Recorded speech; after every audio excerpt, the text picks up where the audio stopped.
Assalamualaikum warahmatullahi wabarakatuh. How are you today? Oke, di sini kita akan belajar tentang pencegahan pergaulan bebas ya. Oke, yang pertama itu adalah ini kita akan belajar yang part 2-nya ya. Kalau di sebelumnya part 1, ini part 2. Kenapa Bapak buat part 2? Karena memang penjelasan ataupun materi di pencegahan pergaulan bebas ini sangat banyak materinya. Jadi kita buat 2 kali pertemuan khusus untuk mata pelajaran yang ini, untuk topik kita yang hari ini. Yang pertama itu adalah solusi menyelesaikan pergaulan bebas. Dan solusinya itu adalah yang pertama, memperbaiki cara pandang. Cara pandang berarti cara kamu melihat ya, cara kamu melihat.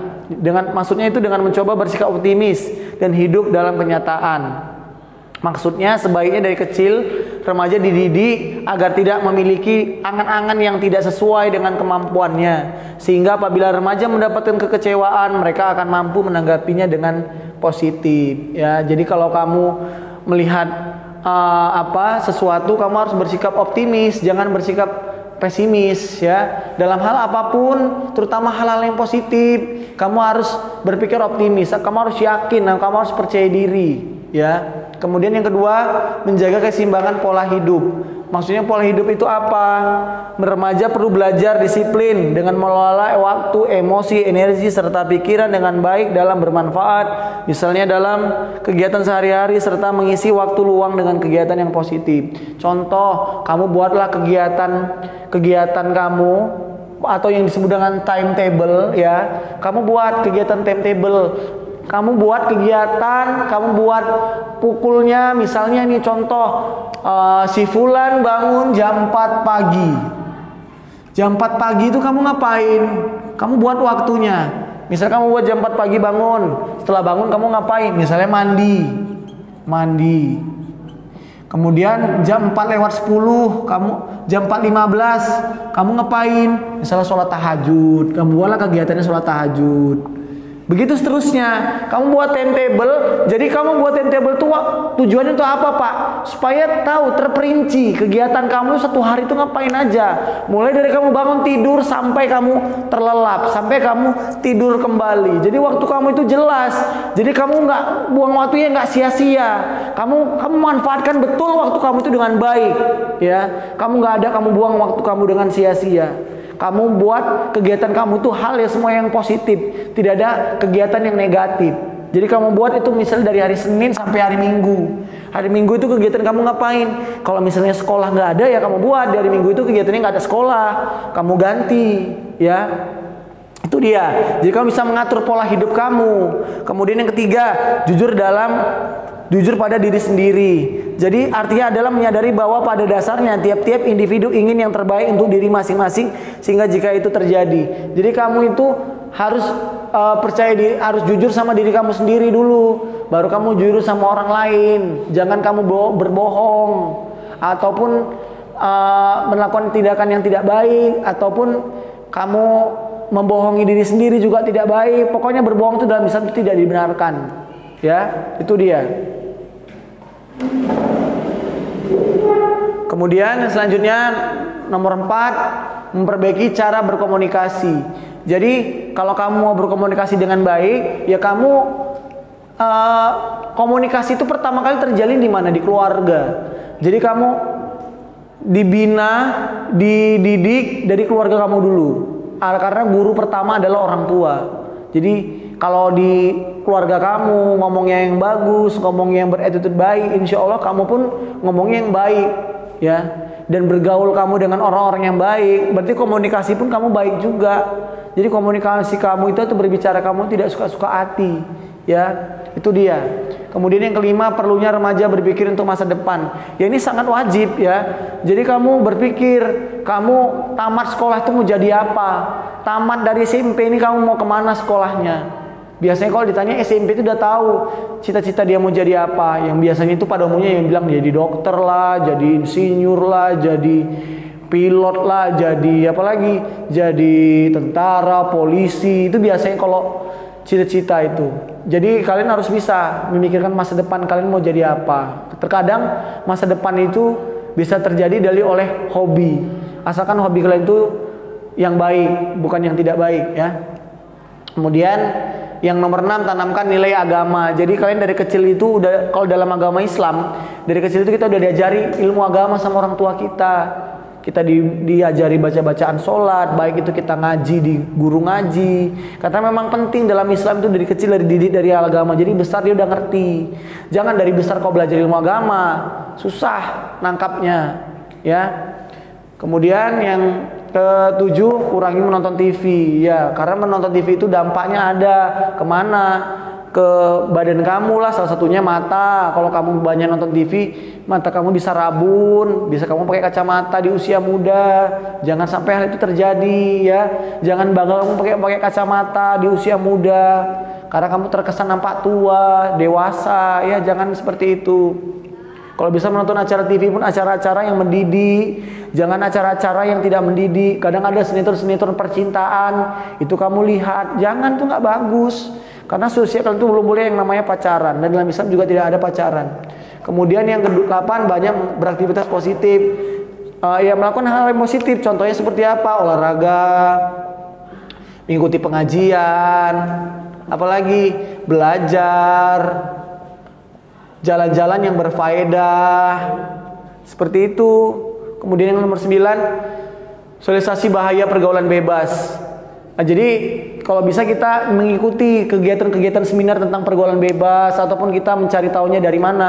Dari televisi kah, dari media internet, apa bahaya dari pergaulan bebas itu. Jadi kalian paham ya. Kemudian yang nomor 10, menegakkan aturan hukum. Jadi di Indonesia itu udah dibuat hukum yang berlaku. Di rumahmu pasti udah dibuat hukum yang berlaku. Kalau kamu melanggar hukuman yang udah dibuat sama orang tua kamu di rumah, pasti orang tua kamu di rumah marah. Misalnya kamu pergi malam minggu tempat kaman, harus pulang jam 10 ya nak, atau jam 11 paling lama kata orang tua. Kamu enggak, pulangnya jam 12 atau jam 1 pagi. Pasti kamu kena hukuman sama orang tua kamu. Pasti orang tua kamu marah. Itulah maksudnya. Jadi di keluarga kamu pun pasti ada aturan hukum. Apalagi di tingkat yang lebih tinggi, kayak sekolah, kayak negara, kayak di instansi ataupun di tempat kerja. Kemudian yang kedua, pergaulan yang baik. Ini sama saja ya, sama kamu kalau bisa bergaul dengan orang-orang yang baik. Kamu boleh berteman sama siapa saja, boleh. Asalkan yang kalau kamu punya teman yang tidak baik, jangan kamu contoh yang tidak baiknya dari teman kamu itu. Kalau bisa kamu ambil yang baiknya dari dia, tinggalkan yang buruknya. Jadi ada orang sejahat-jahatnya preman, pasti ada sikap baik dia. Sebaik-baiknya ustadz, pasti ada sifat yang tidak baiknya. Jadi itulah manusia, tidak ada yang sempurna. Jadi kalau kamu menjadi orang yang baik, kamu menjadi orang yang soleh dan soleha, bergabunglah dengan orang-orang yang soleh. Jangan orang-orang yang salah ya. Kalau bergaul dengan orang-orang salah, salah juga hidupmu. Kemudian nomor 3, mengapa pergaulan bebas dapat terjadi di kalangan remaja? Itu tadi, karena dia bergaul dengan orang yang sudah terkena pergaulan bebas, makanya dia bisa kena terikut-ikut. Karena di usia kalian ini rentan dengan pergaulan bebas ya, kalian rasa ingin tahu itu lebih. Kalian ini masa-masa puber, masa-masa bahaya sebenarnya. Makanya saran saya bagus kok kalian itu sekolah-sekolah itu yang memang benar-benar yang full day, memang bagus untuk kalian, karena waktu main-main kalian itu berkurang. Kalian pulang dari sekolah jam 5 sampai di rumah jam 6 mau maghrib, kapan lagi waktu kalian main-main? Nggak ada. Bagus memang SMP seperti itu. Saya senang memang kalau SMP full day daripada yang pulang siang ya. Kemudian yang keempat, cara menghindari pergaulan bebas di kalangan pelajar. Ingat orang tua. Jadi kalau kalian melakukan hal yang tidak baik, kalian ingat orang tua kalian. Aku nggak maulah nyusahkan orang tuaku. Aku nggak maulah durhaka sama orang tuaku. Aku mau menyenangkan dia. Dia udah kasihan. Mamaku udah ngambil karena udah mengandung aku selama 9 bulan 10 hari. Bapakku udah cari duit, banting tulang dari pagi sampai sore. Masa aku ngelim, masa aku merokok, sama aja aku bunuh orang tua aku. Gak mau aku kayak gitu. Itu yang kalian pegang. Kalian ingat orang tua kalian, aku mau membahagiakan dia dunia dan akhirat. Itu yang harus kalian tanamkan di hati kalian masing-masing. Kemudian yang kedua, perbanyak aktivitas positif. Nah, ini udah saya jelaskan ya, yang di poin tadi di sana. Kemudian menaati aturan hukum yang berlaku, ini juga udah saya jelaskan. Yang D, bergaul dengan orang baik, ini juga udah saya jelaskan. Yang kelima, sikap mental yang tidak sehat. Jadi kalau orang yang sudah bergaul dengan orang-orang yang pergaulan bebas itu mentalnya pasti terganggu. Dia tidak bisa menguasai mentalnya dengan baik. Dia mungkin mudah marah, mudah emosi, susah berpikir jernih, susah berpikir kreatif karena dia udah kena dampak dari pergaulan bebas. Apalagi kalau dia udah mengonsumsi barang-barang haram. Contohnya apa? Kayak narkoba, lem kambing yang suka-suka ngelem, itu bisa merusak saraf. Usahakan jangan seperti itu. Pelampiasan rasa kecewa. Jadi kalau orang-orang yang sudah kena itu, dia bisa melampiaskan kecewa dia itu sama orang lain. Dia usahakan mengajak orang lain untuk berbuat jahat kalau dia udah kena pergaulan bebas. Usahakan dia kalau bisa ngajak kawan sama seperti dia. Usahakan jangan seperti itu ya. Kemudian yang C, kegagalan remaja menyerap norma. Jadi dia harus sudah melanggar aturan-aturan norma yang sudah ditetapkan dari keluarga maupun di tempat lain ya. Itu maksudnya. Kemudian yang keenam, prinsip etika pergaulan bebas, pergaulan remaja maksud saya. Yang A, hak dan kewajiban. Jadi setiap orang itu punya hak. Setiap orang itu punya kewajiban. Bayi itu baru dilahirkan, dia juga punya HAM, ya. Jadi setiap orang itu punya hak. Hak kamu apa? Hak kamu ya sebagai pelajar itu ya sekolah dengan baik. Kewajiban kamu apa? Belajar dengan tekun, mengikuti semua perintah orang tua selagi itu baik diikuti, baik di sekolah maupun di rumah. Kemudian yang B, tertib dan disiplin. Jadilah manusia itu, kalau kamu mau maju, tertiblah kamu jadi orang. Ya, kamu baguslah jadi seseorang. Disiplin dalam segala hal. Yang penting disiplinnya dalam segala hal itu segala hal yang baik, bukan segala hal yang tidak baik. Kemudian yang C, kesopanan. Kalau kamu mau disukai orang, sopanlah kamu sama seorang, baik itu yang seusia kamu ataupun yang terutama yang lebih tua dari kamu sopan sama seorang. Kalau kamu mau disopani orang, kamu pun harus sopan sama orang. Jangan kamu mau jadi sopan tapi kamu sama orang nggak sopan, ya. Kemudian yang D, kesederhanaan. Semewah apapun hidup kamu, berpenampilan yang sederhana. Karena Rasulullah mengajar kita hidup itu sederhana, ya. Kadang ada orang yang nggak kaya kali tapi gaya dia sok kaya. Ada orang yang memang kaya beneran tapi penampilan dia sederhana. Dia nggak mau menunjukkan kemewahan. Kalau ditanya, yang kaya kan orang tua saya pak, bukan saya. Jadi untuk apa saya untuk apa saya sombong? Karena kita hidup di dunia ini juga numpang sama Allah. Untuk apa kita sombong? Allah nggak suka dengan orang-orang yang sombong, tinggi hati, nggak suka Allah. Ya. Kemudian yang E, kejujuran. Jadilah orang yang bersifat jujur dalam diri sendiri, jujur sama orang lain. Karena itulah salah satu pahala. Ya, kalau kamu jujur kamu berpahala, kalau kamu berbohong kamu berdosa. Kemudian yang ke F, keadilan. Jadi sama siapapun kamu tuh harus adil, baik sama keluargamu, sama temanmu, sama di sekolah, sama siapapun kamu harus bersikap adil, tidak boleh membeda-bedakan. Contohnya, kita nggak usah temanin si fulan itulah. Kenapa? Dia bau kali, jorok, pendek, pau, hidup lagi.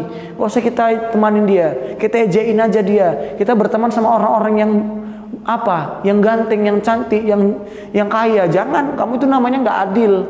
Kamu namanya memilih-milih teman, nggak boleh, ya. Kemudian cinta kasih. Setiap orang itu pasti mempunyai rasa cinta, ya. Tapi cinta itu cinta yang seperti apa? Ya, kita cinta sama orang tua kita cinta sama Allah, kita cinta sama Rasul kita. Bukan kalian mengenal cinta. Kalau di usia kalian itu nggak boleh mengenal cinta terlalu dalam, bahaya, ya. Kalian hanya tahu arti cinta tapi tidak boleh mengenal cinta. Kemudian yang H, suasana dan tempat pergaulan kita. Carilah tempat suasana kita yang bagus, suasana kita yang enak, yang moodnya bagus, tempatnya yang bagus. Kalau kita mau bergaul dengan orang yang baik, carilah tempat yang baik, ya. Kemudian yang ketujuh, faktor yang mempengaruhi pergaulan bebas. Ini kita jelaskan di pertemuan sebelumnya, ya. Kemudian yang ke-8 terakhir, prinsip dasar pergaulan yang sehat. Manusia makhluk sosial. Memang benar, manusia itu tidak bisa hidup sendirian. Manusia itu selalu membutuhkan bantuan orang lain. Kita udah meninggal aja, apa bisa kita menguburkan diri kita? Apa bisa kita nyolati? Nggak bisa. Kita tetap butuh bantuan orang lain. Kita nggak bisa hidup sendiri di dunia ini. Dulu kalau kalian pernah dengar cerita Adam dulu diciptakan Allah di surga itu sendiri dulu. Tapi dia nggak enak, nggak ada teman dia, nggak ada pasangan dia. Akhirnya Allah ciptakanlah Hawa dari tulang rusuk dia. Makanya ada teman dia, bahagia dia, ada teman pasangan hidup dia. Begitu juga dengan kita, ya. Kemudian B, hubungan memberikan nilai positif bagi kedua belah pihak. Jadi hubungan memberikan nilai positif bagi kedua belah pihak itu kita memberikan yang baik kepada teman-teman kita, ya, memberikan contoh yang baik, itu maksudnya. Kemudian yang C itu sama, yang D kita lanjut, saling menghormati dan menghargai. Jadi kalau kita mau dihargai, kita hargai orang lain. Kalau kita mau dihormati, kita hormati orang lain. Jangan kamu egois, kamu mau dihargai tapi kamu nggak menghargai orang lain.